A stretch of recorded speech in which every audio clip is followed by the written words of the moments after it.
of what do you do when you're monitoring, right? And now we're looking at evaluation of impact. And I think there was some concern from Suraj that this needs to be more acontextual and be more, let's say we need to have more opportunity to experience some of this. Sorry, can you just enable screen sharing for me, please? So I think I'm going to come to this session today with not my evaluator hat on, but with my implementer sort of hat on. Can you see my screen? Yes. Okay, right. So, because I think it's kind of, some of these things are very cut and dry, very black and white for evaluators, mostly because this is your entire life. But in terms of how do you look at it from the perspective of implementers, and what does it mean for you, right? So I'm going to start with this particular story, which happened to me about 10 years ago. And this was my first experience with evaluation as an implementing organization, right? So we were running this program called the English Language Enhancement Program in Yadgir district of Karnataka. And we did a baseline test of these children. And then the intervention happened. The intervention was, there's a bunch of things. There was a lesson plan made for the teachers. There was some audio visual support that was provided. Some videos, animated videos were provided. Some reading cards, like large reading cards, were given to children. So there was a bunch of interventions, a bunch of things that went into this program. And teachers were trained to use all these materials and deliver this. So this is the intervention, right? And then finally, what happened is at the end of 1 year, we tested these children, right? So we tested them before we started the intervention. Then we tested the children on a comparable assessment, right? So the reason why that is specifically mentioned there is because sometimes the problem with measurement of impact is that you do an assessment baseline and then you do an assessment end line, and these two are not necessarily comparable assessment. You're testing different things. So you get all kinds of strange results. So the assessment that was done before and after here were what you would consider comparable, like those two are similar assessments. And then we found that children's scores had improved. So when we were doing the testing, we tested all the 4 skills, right? LSRW, listening, speaking, reading, and writing in English. And we found that listening and reading aspects, children's scores had improved individually, they'd improved broadly on average for everybody. All of this had happened, right? So we said, okay, this program has had a positive impact. Now this is end of year 1, where we as implementers are feeling pretty good about ourselves, thinking, acha, okay, this thing is working, right? And then the donor sends sort of an independent team to review the program, to evaluate. And they came back with a report that said that this program is not having any impact on the learning outcomes of these children, right? And we were, as you will imagine, quite upset and also shocked, right? Because you think something is doing well, and then someone tells you it has had no value. And B, you're also wondering, what would you have done so wrong that you were not able to see this particular, the fact that it has not had any impact. So I think this is possibly a situation that a lot of implementers that I now deal with as an evaluator also find when I tell them what the results are. They find it's not in alignment with what they thought was happening in the program, right? So I think the reason to tell this story is really for us to think about, why do you think there is this difference, right? What could the evaluator have done differently? We are ruling out that assessment was wrong, right? So we're saying assessment was done correctly. Let's say we are assuming same assessment was used by the implementers and the evaluator, right? So wahan pe there was no difference. So can you think of other reasons why there could have been this kind of difference in what was being seen as impact, right? Does anybody have any thoughts? A, has this happened to you before? And B, do you have any thoughts on why this could be different?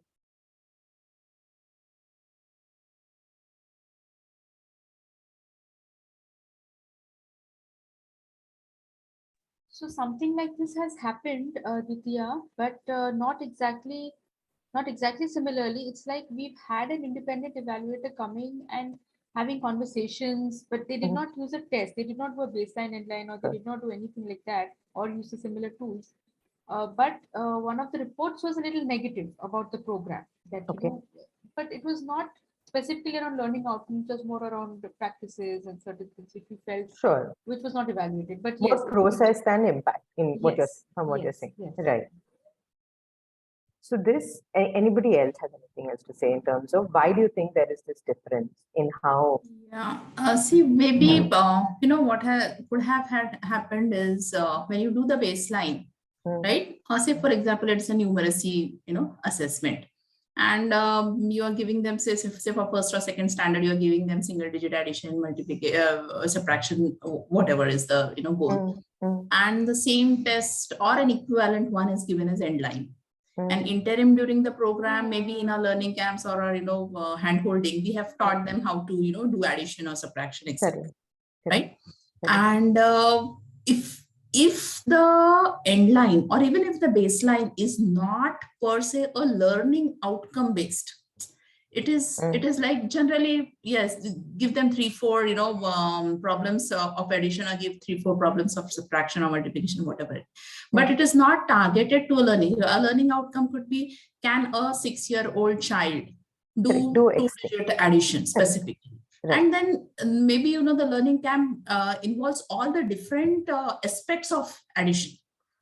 Yeah, like if I specifically take the example of subtraction, it could be simple subtraction, single digit, with borrow, etc., right? And maybe when the third party came in, they did a complex version of it, right? And so it could be a disaster then in that case. Okay, I mean, I would have wanted to interrupt earlier, but I didn't, because we have to assume assessment is not the problem, right? So I'm saying, even if they used my own assessment numbers, like whatever same assessment that I have done as an implementer, same assessment they did as an evaluator, or they used the same data, let's say that, okay?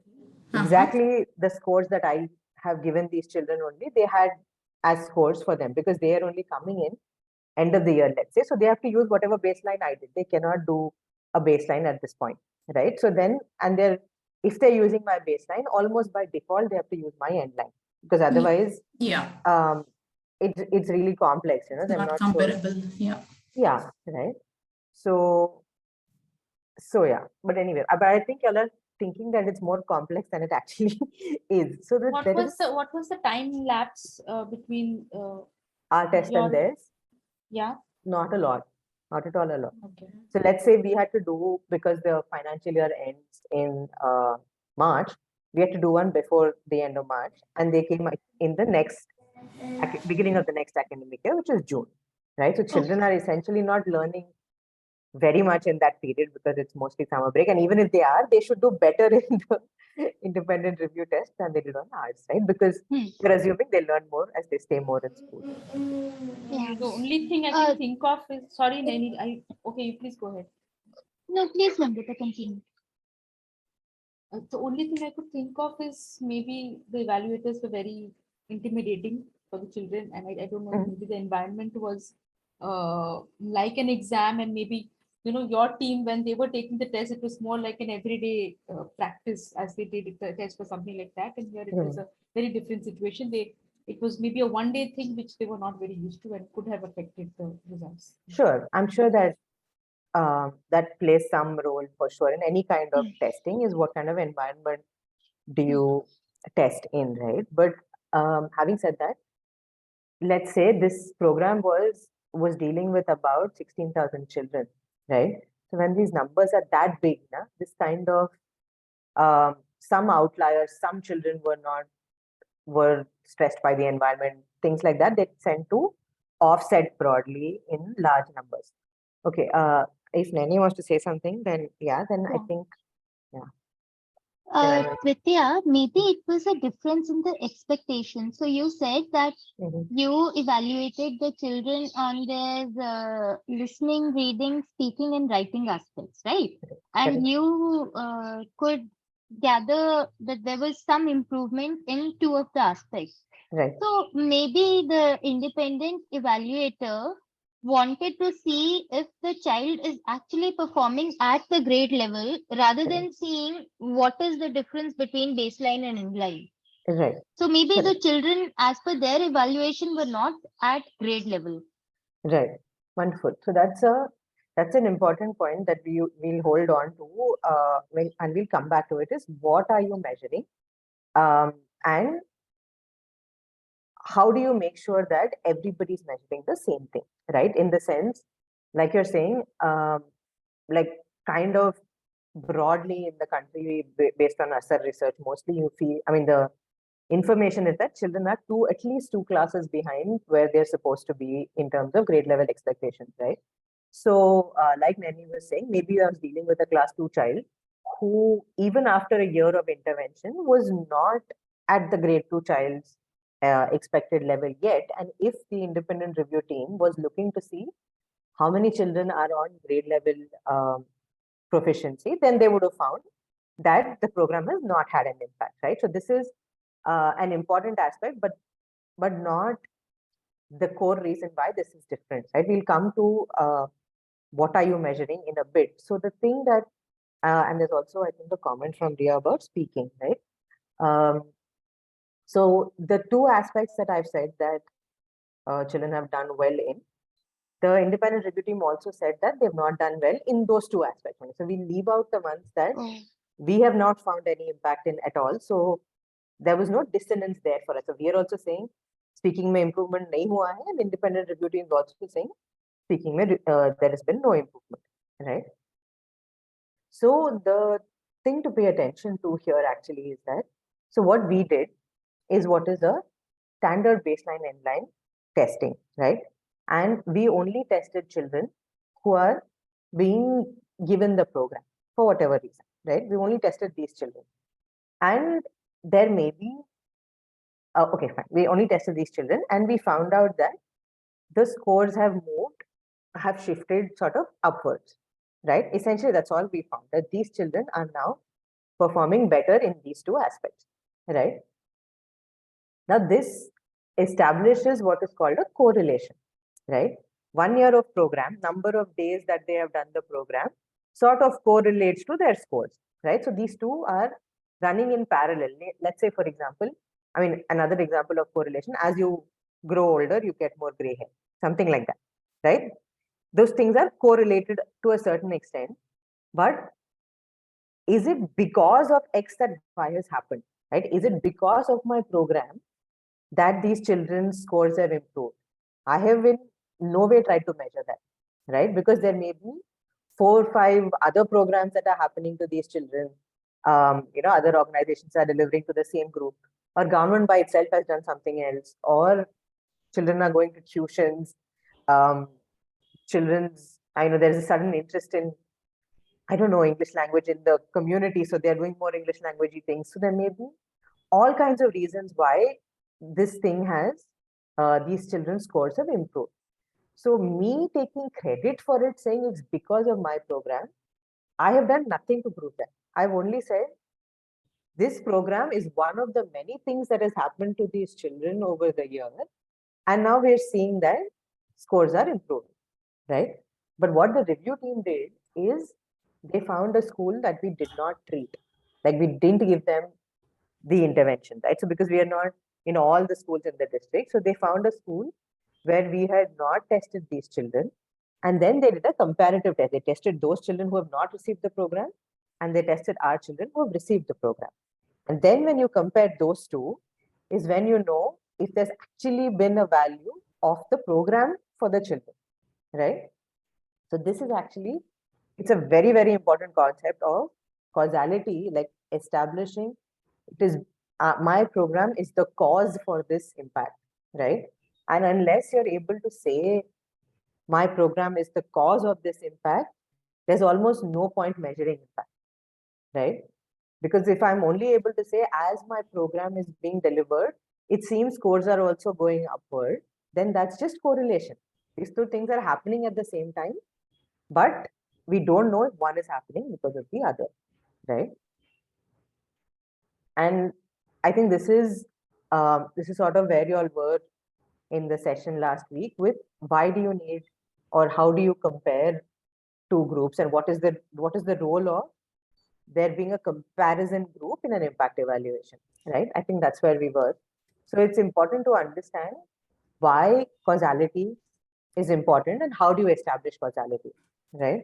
And at this point, it may seem one of the places where this is most prominently used is in our RCT, right? So all this terminology, like we hear it mostly in the RCT context, but it's not here. It's unimportant what kind of evaluation at all. Unimportant. As long as you're trying to measure impact, you have to think about a comparison group, right? Otherwise, you're only able to establish correlation. You can say, जब मेरा program चल रहा था, इनके scores improve हुए थे, right? That those two statements are true, but मेरे program की वजह से scores improve हुए हैं, that you've not been able to establish, right? So that's the difference between what we did as implementers and what the review team did as like an independent sort of an assessment, right? So they found what's a comparison group, and then they compared these two children's outcomes and said, nothing much has happened here, right? Or it's not because of your program that children have improved. Maybe they've all improved for whatever reason, but it's not necessarily because of your program, right?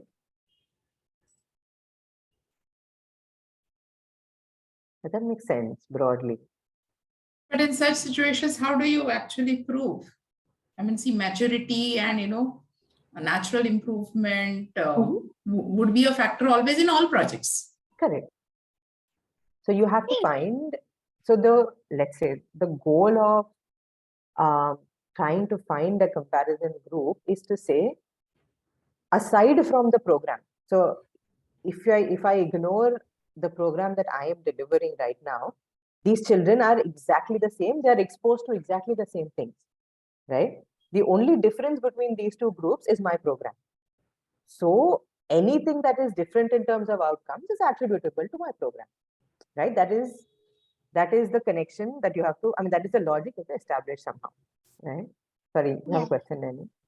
Yeah, Titya, I mean, causality and the importance of it is quite clear to me, and I'm also able to relate it to the last session. The question that remains in my mind is that the independent evaluators, they took a particular school and found out that the intervention has not exactly, brought about the change directly, right? Right. But right. At the same time, not all schools are equal. So Correct. Even when we say that we are trying to find like two comparable schools, so it's equally likely that the independent evaluator actually went to a school which is performing better than this school, the intervention school.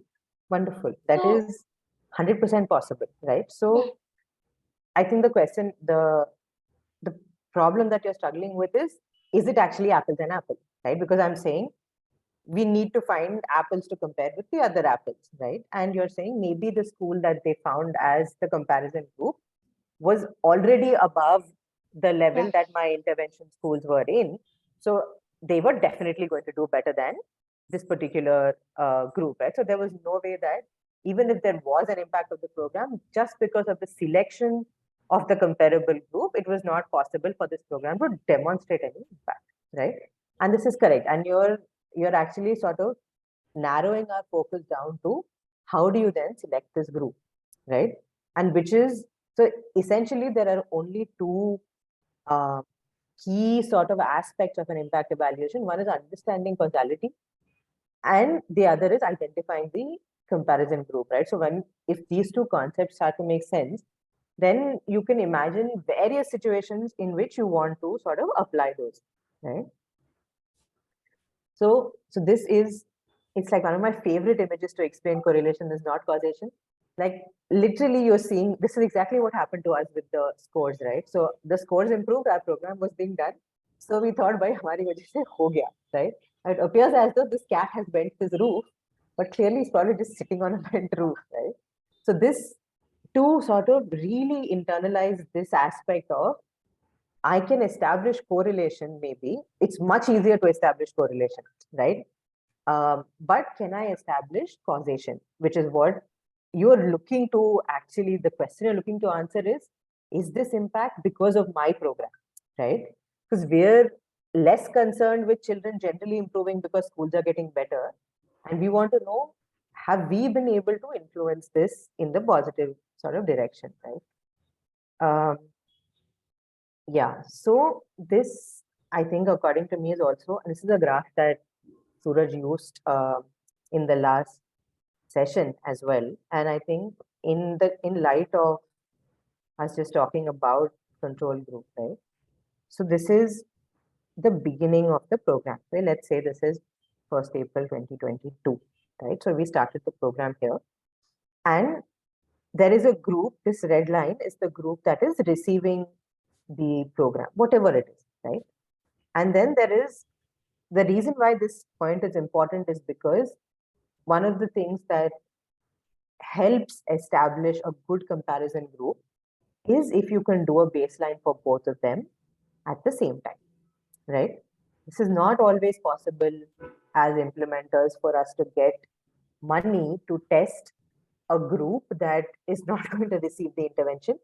But a good thing to know is that it doesn't have to be as big as your intervention group, right? You don't have to say, if I'm working in 100 schools, then I need 100 schools as a control group. That is unnecessary. And that is, it comes down to methodology eventually, and it doesn't have to be equal. So it's not that important. But just to say that it's good to, at this point, test both of them. So if I was doing that Yati program now, then what I would do is maybe test more than normal, I mean, X number of schools, because I want to know which schools match my intervention schools at the baseline score, right? But I will only test them on things that I want to improve. So I am only working on listening, speaking, reading, writing in English.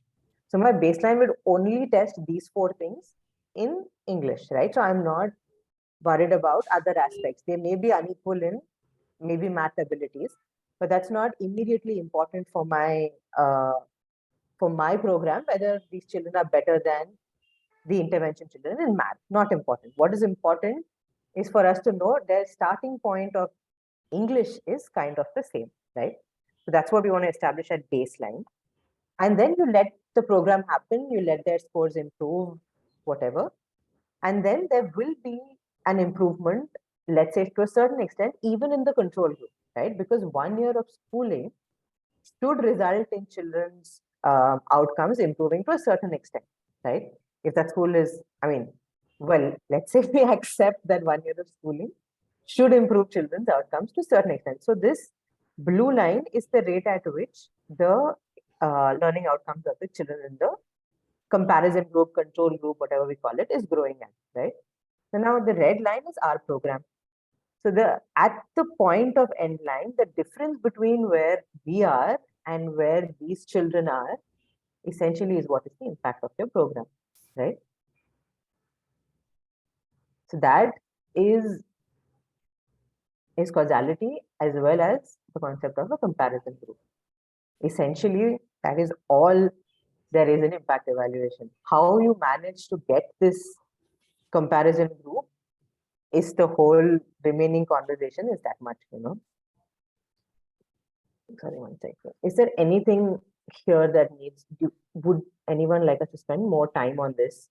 Are there other questions in your head about other ways of establishing causality, right? Other than what if you cannot do a control group? If there are those kind of questions at the moment, then we can possibly deal with them abhi. But if you're seeing value in having a comparison group, then we'll move forward with the acceptance that, okay, it's important. Yeah, no. So I see value in having a comparison group. My question is, if we are taking one class, like in the previous example that Suraj gave, it was 25 students who were weaker or something like that, and we do with that. Correct. Is it possible that we don't go to any other school, but in the same school for another set of children, they are the control? So you need to establish why that other group that you're looking at is comparable to this one, in the sense are their starting points the same, right? If you're able to say their starting points are the same, हमने सबका test लिया है, there is 25 children we are going to do remedial with, but there is 25 other children who are at the same level at the baseline, but we're not doing remedial with them, then that becomes your comparison group quite easily, right? Okay. But if that, I mean, that's highly unethical and also Unethical, yeah, there are other issues with that, yeah. correct. But Yeah, I think Suraj was also talking about the ethical dilemmas of such an example, because this is what I had also proposed in the last lecture, in the last lecture. So yeah. yeah, so you have to think about this. Let's say we go back to that example of there's 25 children in third class who are being given remedial instruction because their levels are lower than, I mean, expected, whatever, right? How do you find a comparison group for this group? So that's something that you want to think about. The most important thing you want is that their starting point should be the same. And to a certain extent, you want to ensure that other factors that influence them are kind of similar, right? So if you were to go to another school, let's say, for example, to try and pick the children who will be controlled, then you have to think about how good or bad are their teachers, unka attendance kitna hai, all of these things, which may not be the same if you go outside a school, right? So then you have to think about what options do you have there.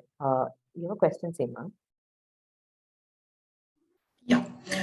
See, on this aspect of having a control group or a comparison group, we would think only in terms of when we are launching a new program or testing a new program.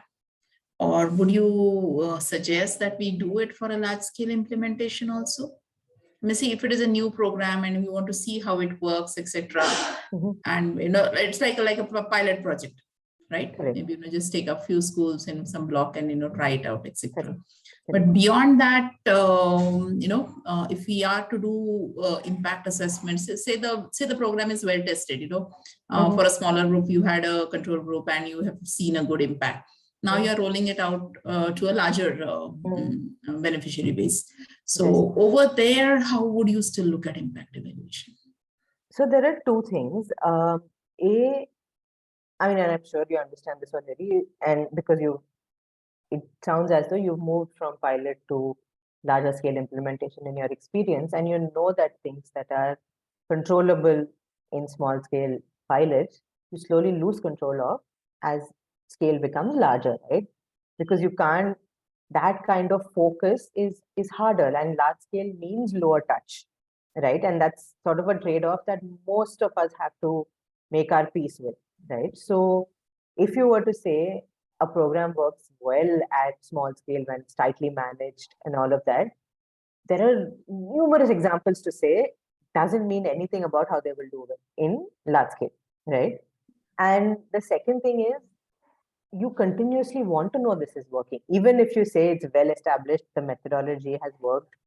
I mean, just TARL as a concept, right? So teaching at the right level was done at the smallest, most tightly controlled RCT, whatever, and now it's taken on its own life. It's now they're implementing a version of it in Africa. All kinds of things are happening, but people are continuing to evaluate, right? Because you want to also know things that you will not know about long-term value of this program when you did a pilot, right? One of the important concerns with learning is that, is it sustained? The children retain the learning, right? Sometimes you see impact in the first year, in the second year, but then you start losing that impact as years go by, because whatever you're doing as an intervention can only take this child this far.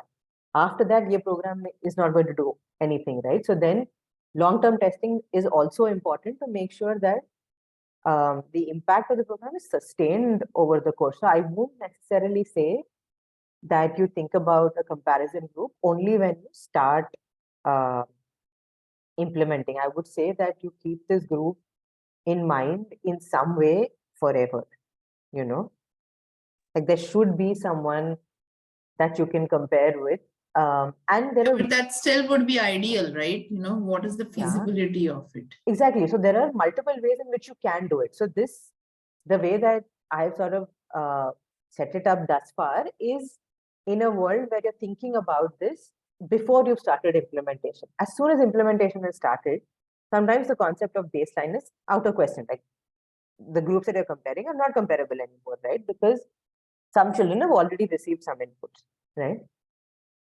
So then how do you think about matching these children? So this is a problem that someone has actually raised with me with a large scale program that is being delivered in Karnataka, right? So they have saturated 2 full districts. They're only working in class 4 to 7 and only STEM subjects. There's some science related intervention happening, and they're in every government school in classes 4, 5, and 6, 7 in this district. Now they want to do an impact evaluation, and they've not done a baseline, right?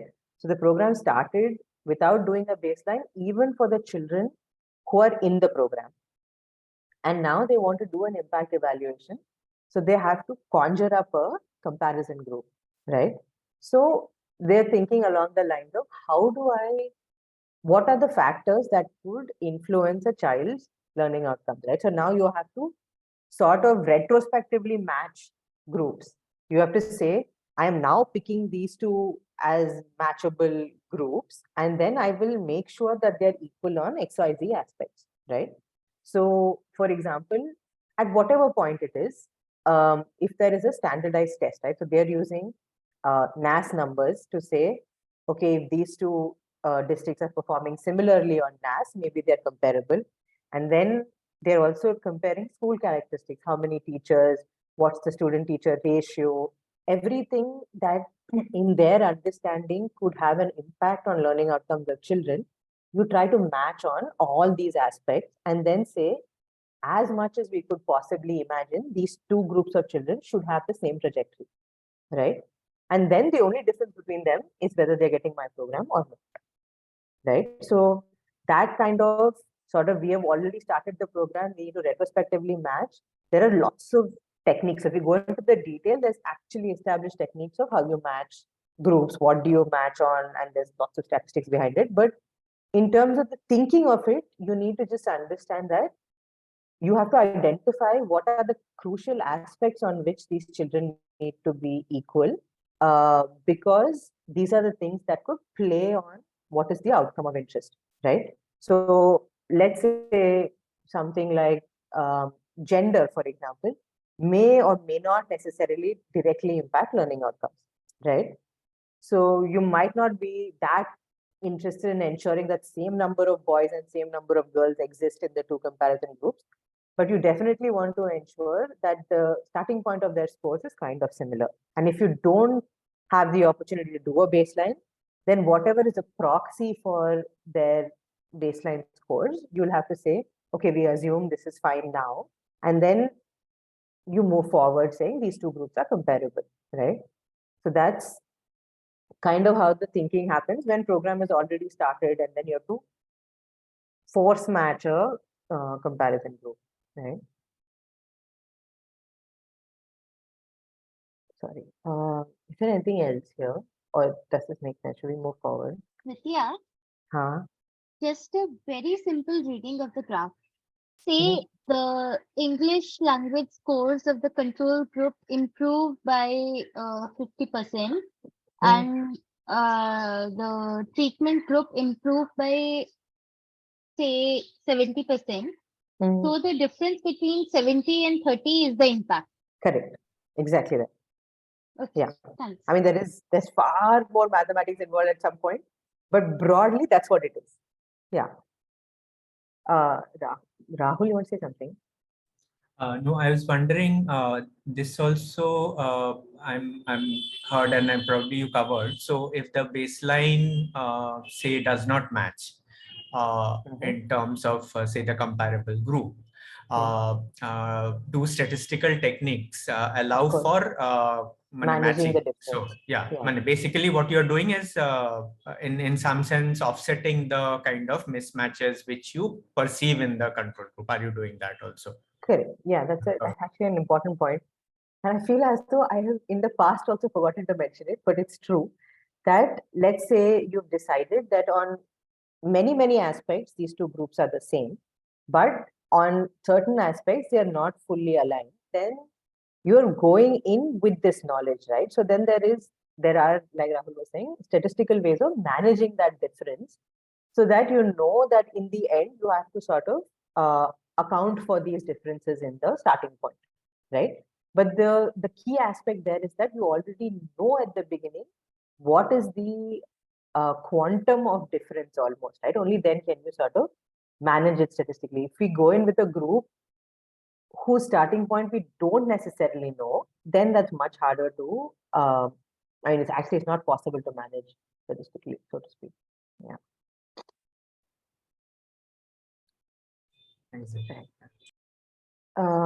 Yeah. So I think this probably you've done with Suraj. So I'm just going to run through quickly. Mostly what we tend to do as practitioners is a before-after comparison, right?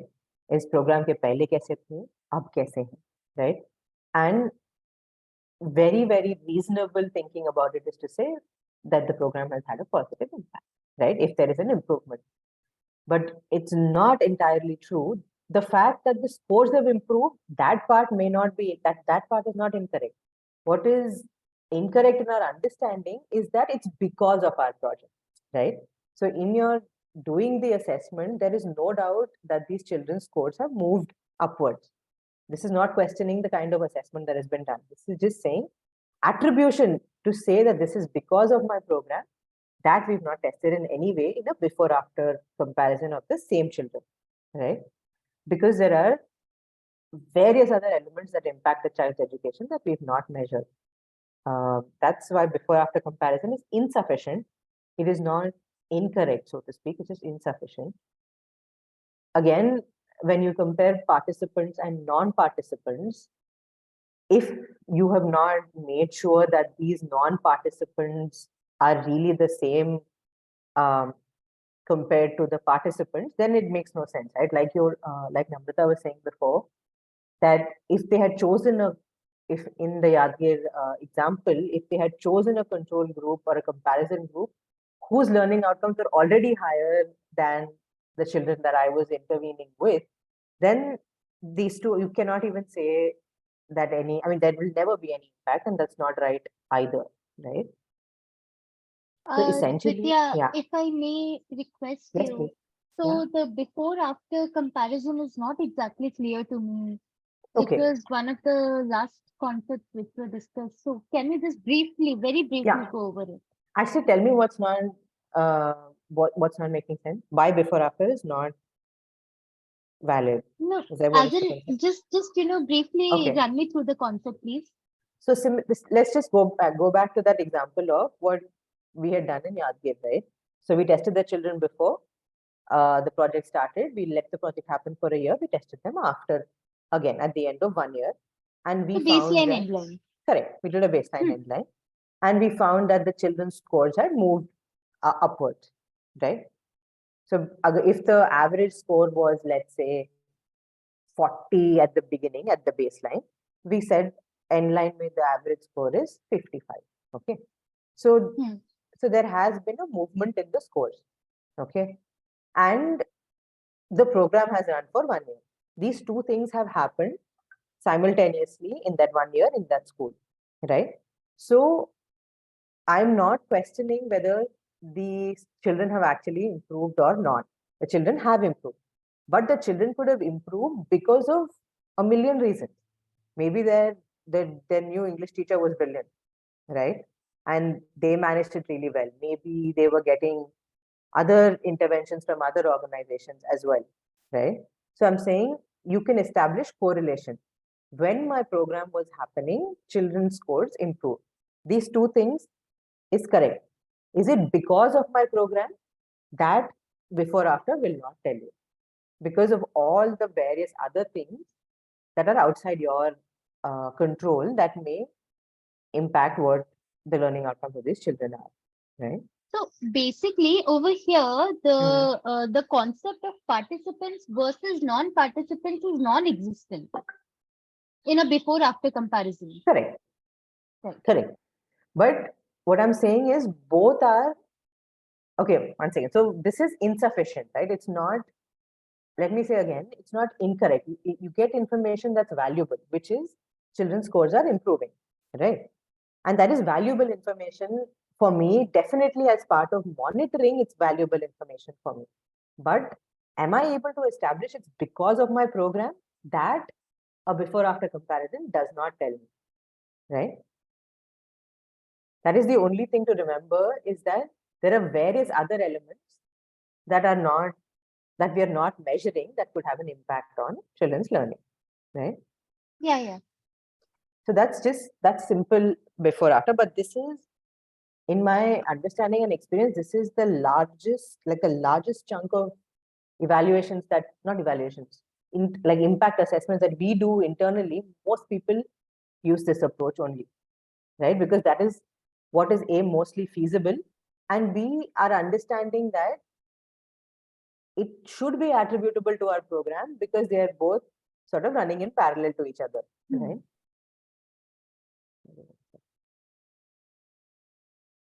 Yeah. Yes, there will be. Yeah.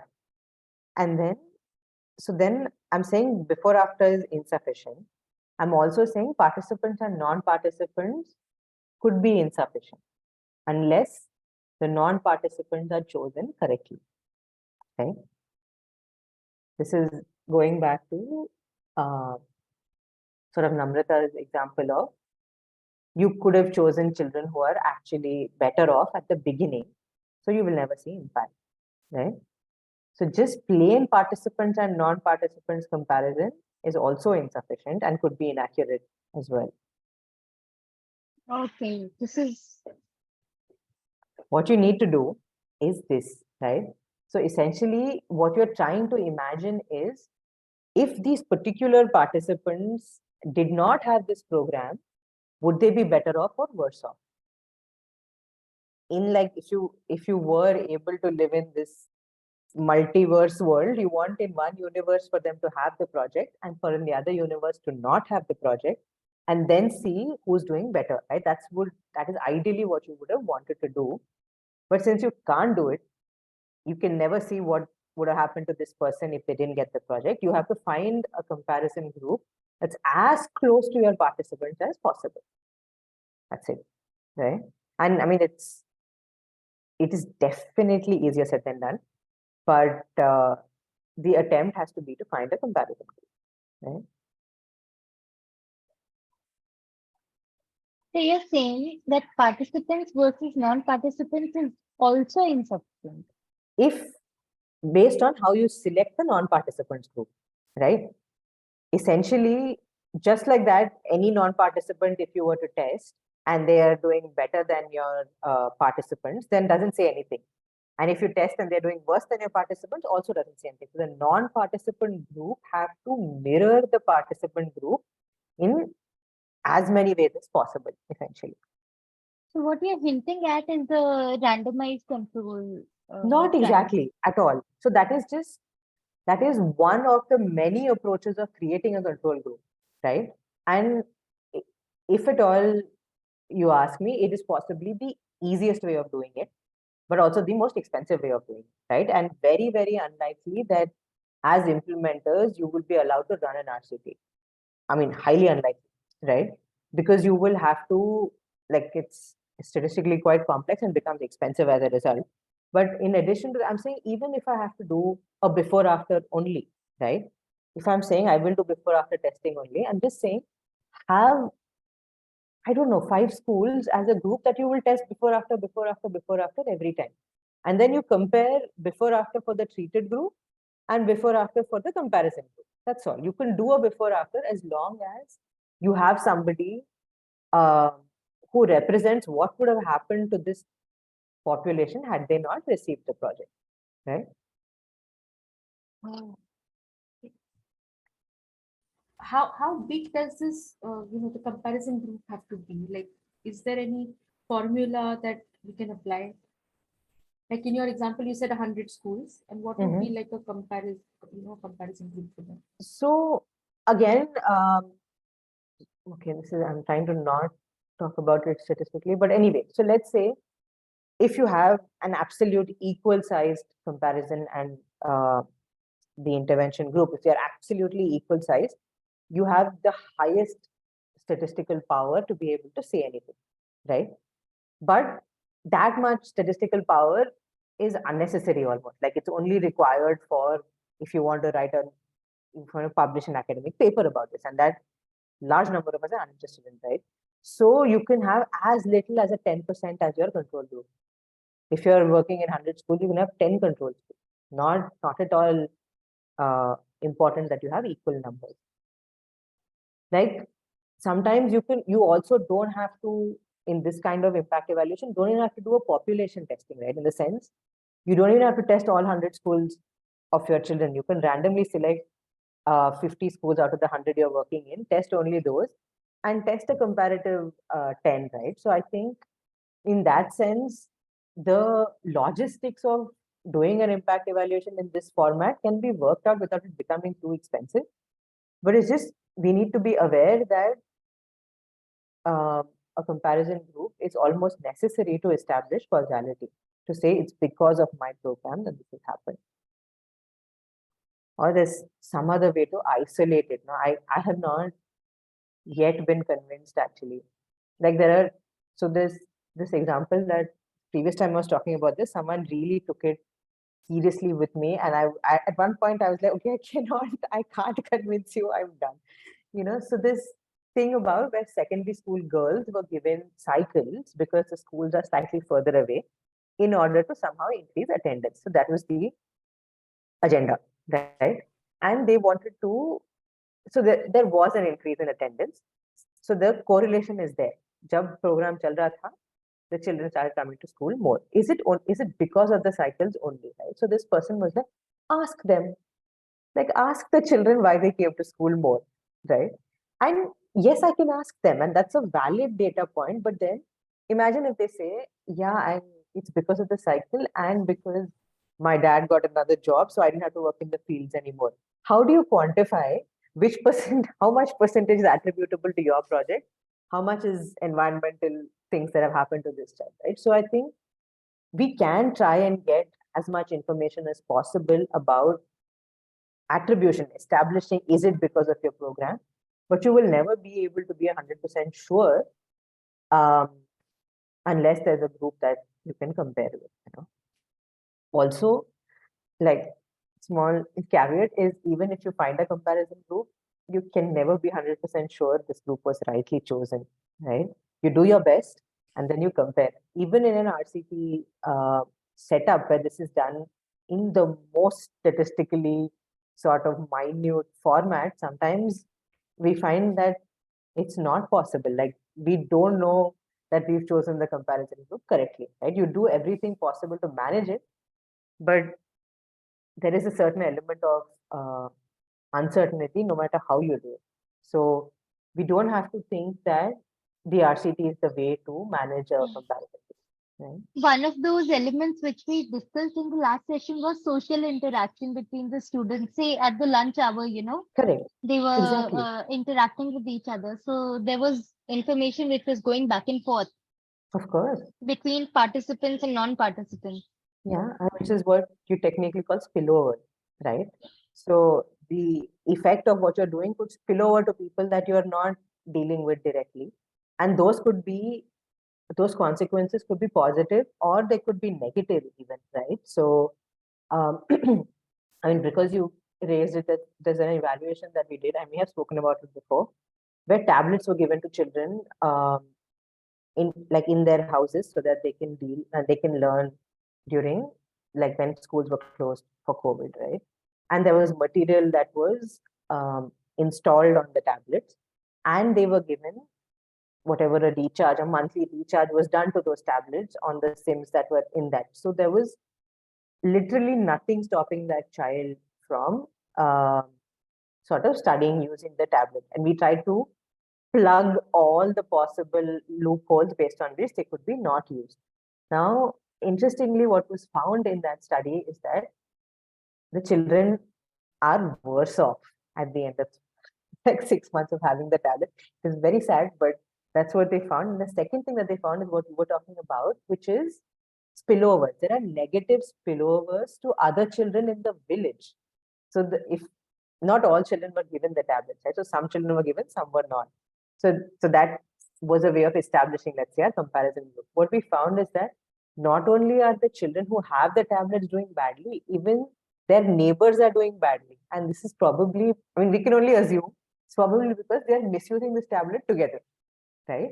So this is something that honestly we just didn't imagine would happen. Like we thought, okay, understandable that the actual children suffered, but their neighbors also suffered because of our program. Means it's one big waste of money. But just to say that what you're talking about is something you just don't control. The program, even in, this was an RCT. So even in an RCT, we could not control what they do with the input that is being given to them when you're not around, right? So you can, yeah, you can never be entirely sure that your comparison group has actually not received any of your intervention, but you try, basically. That's kind of what you do. Yeah. I'm a bit concerned about time. 1 second. Yeah, so I have, I think, about an hour that I want us to work in groups. Give me 1 second, sorry. Okay, maybe we don't do the outcome. Right, so I think we've spoken about comparison groups essentially. Counterfactual is just like posh term for comparison group, but we can just imagine wherever you see counterfactual, just replace it with a comparison group. So essentially, this is what I was saying, that a comparison group aims to inform the situation of participants had they not participated in the program, right? So you want to see exactly in logon ko agar program nahi diya hota, then what would have been their situation. So because you can never observe that, what you want to do is to approximate the situation of the participants had they not received the program, right? Oh, I don't want to go through this one. Okay, okay.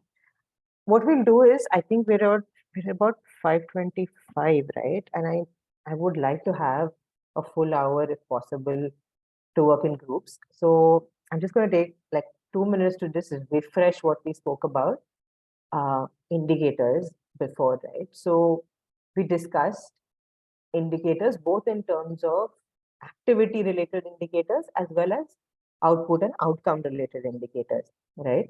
So the other sort of important aspect of measuring impact becomes, what am I measuring, right? And that is the indicator that you're interested in. So for example, let's say we look at this thing that says measuring the impact of distributing textbooks on the learning outcomes of children, right? This is very clear that we want to measure the learning outcomes of children, right? So you have to make sure that whatever your impact assessment, impact evaluation is doing is only around this outcome, right? Then that's what is going to tell you the impact of this. So now there will be other sort of intended as well as unintended consequences of your program, right? So it's possible as a result of getting cycles, girls are now, I don't know, they have more of a social life. They're hanging out with their friends more, or there could be some of these things that have happened as directly as a result of you providing cycles, but you may not measure it at all because what you're interested in is the outcome of has their attendance improved, right? So it's very important to not try and measure everything, right? Because you might have a sense of there may be an impact on all of these things, but what is it that I'm primarily targeting, and what is that, how do I measure that particular outcome, right? That's essentially what outcome indicators are about. And I think we also spoke about this when Nanny was looking at the graph and she asked, and that's exactly this, right?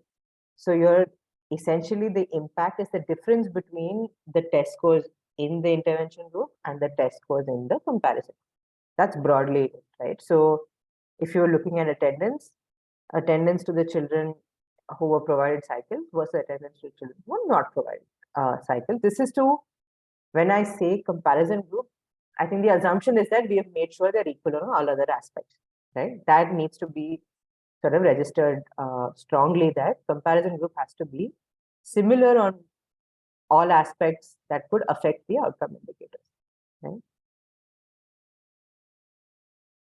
This is fairly straightforward. In many approaches that you would look at it as, it's just, is it greater than 0? Then it's positive. If it's less than 0, that difference that we were talking about in the previous slide, this minus this, agar was 0 se zyada hai, then it's positive impact. If it's less than 0, it's negative.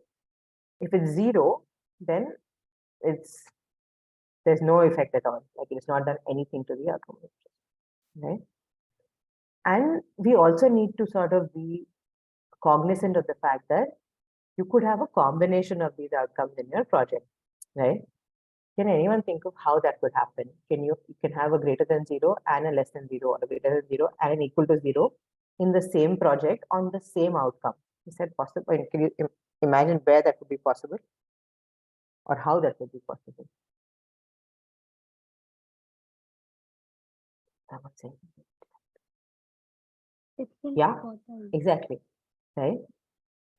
That's one of the ways in which learning outcomes, very frequently the impacts are not the same, right? So let's say in your baseline test itself, there is a certain sort of scale within which the children fall, right? There are some percentage of them who are scoring above 80%. There are some who are in the 50 to 80 category, and there are some children who are in the, let's say, 0 to 50 category. The class at the baseline in itself is divided. So it's possible that the program you did had a positive impact on the lowest quartile of the children, right? So because they needed very basic inputs and the program was able to provide those inputs, those children saw an impact. But for the top of the class, your program was too simple. They learned nothing new from it, right? So their scores didn't improve at all. So that's also possible. So if the first thing you would do is to see broadly, is the average better? And then you sort of deep dive into who has it impacted the most. Was this the group that I was targeting? Should I change the program in some way so all children improve a little bit, right? So all of this is possible. And also, like I was saying in the Yadgir example, listening and reading, we saw an improvement. Speaking and writing, there was no improvement. So we had a positive point. Let's imagine we had a positive impact in some areas, and in some areas there are negative impact or no impact, right? So I think that's the other sort of thing to just broadly understand, is that all outcomes are possible and a combination is possible as well.